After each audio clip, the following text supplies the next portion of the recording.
महायुतीच्या प्रचार दौऱ्यात मोनिका पाटील सक्रिय.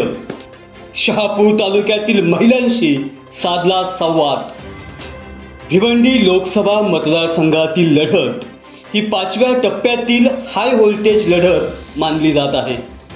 महाविकास आघाडीचे सुरेश म्हात्रे आणि अपक्ष उमेदवार निलेश सांबरे यांनी जरी आपापल्या पद्धतीने प्रचार सुरू केला असला तरी नियोजनबद्ध प्रचारामुळे महायुतीचे कपिल पाटीलच बाजी मारणार अशी चर्चा भिवंडी लोकसभा क्षेत्रात रंगत आहे.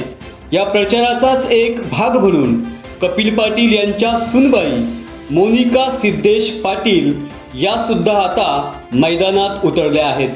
काल त्यांनी शहापूर तालुक्यात प्रचाराला सुरुवात करत महिलांशी संवाद साधला. कपिल पाटील यांची 10 वर्षातील विकास कामे आणि भविष्यातील महिलांविषयी व्हिजन समजावून सांगत त्यांनी प्रचारात सक्रिय सहभाग घेतला. कालच्या प्रचार दौऱ्यात शहापूर शहर, वाफे, गोठेघर, खुटघर, हीव, अंधार, शिवनेर, नारायणगाव, शेलवली, खिळे, सापगाव, ठुणे, उमरही आदी गावांना भेट देत मोनिका पाटील यांनी महिलांशी संवाद साधला.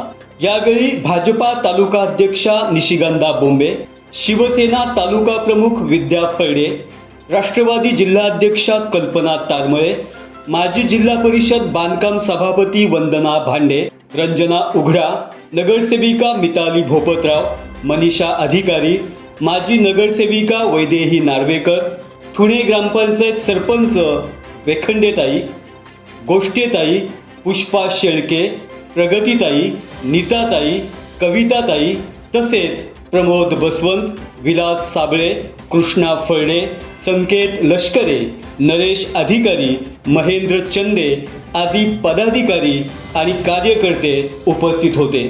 सत्य बातमीसाठी बातमी मागचे दडलेलं सत्य पाहण्याकरता अन्याय विरुद्ध प्रहार करणाऱ्या आपल्या विचारवादळ या वाहिनीला सबस्क्राईब करा. त्याच्या शेजारील बेल आयकॉनवर क्लिक करून त्याच्याच बाजूला असणाऱ्या ऑल नोटिफिकेशनला ऑन करा. धन्यवाद.